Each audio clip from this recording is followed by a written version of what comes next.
ভয়ানক এক দুঃসংবাদ দিল ইউটিউব। কিছু ফোনে বন্ধ হতে চলেছে এই প্ল্যাটফর্ম। খবরটি ছড়িয়ে যাওয়ার পরপরই ব্যবহারকারীদের মাঝে বেড়েছে উদ্বেগ, কেননা এটি এখন বড় বিনোদন মাধ্যম।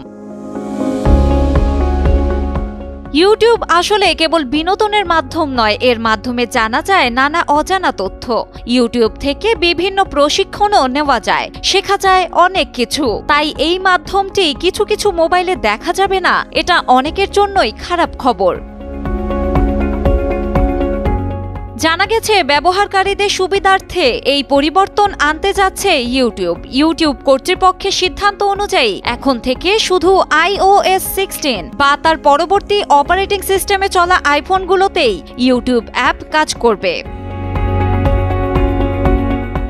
যেসব আইফোনে iOS 16 ভার্সনটি সাপোর্ট করবে না, সেগুলোতে আর খোলা যাবে না ইউটিউব অ্যাপ। তথ্য অনুযায়ী iPhone 6s, iPhone 6s plus, iPhone 7, iPhone 7 plus, iPhone SE প্রথম জেনারেশন ফোন এবং আইপড টাচ 7 জেনারেশন মডেলগুলোতে সাপোর্ট করবে না ইউটিউব অ্যাপ।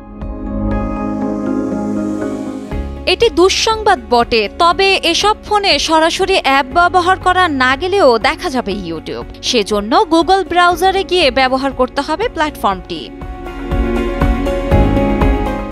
2005 সালের ফেব্রুয়ারিতে প্রকাশিত বৈশ্বিক অনলাইন ভিডিও প্ল্যাটফর্ম সেবার সাইট এবং সামাজিক মাধ্যম ইউটিউব, যাকে 2006 সালের অক্টোবরে $1.65 বিলিয়ন মার্কিন ডলারের বিনিময়ে ক্রয় করে নেয় গুগল। ইউটিউবের নিবন্ধন করা হয়েছিল মূলত মানুষের হোম ভিডিও শেয়ার করার উদ্দেশ্যে। মাত্র 1 বছরের মধ্যেই এর ভিউ ক্রস করে মিলিয়নে, আর সময় যত গড়াচ্ছে এর জনপ্রিয়তা বেড়েই চলেছে। এখন এটি শুধু বিনোদন নয়, বরং অনেকের কাছে উপার্জনের মাধ্যমও।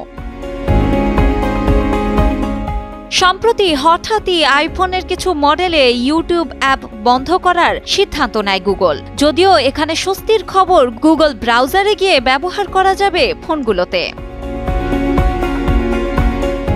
শিলা ইসলাম, সময়ের আলো।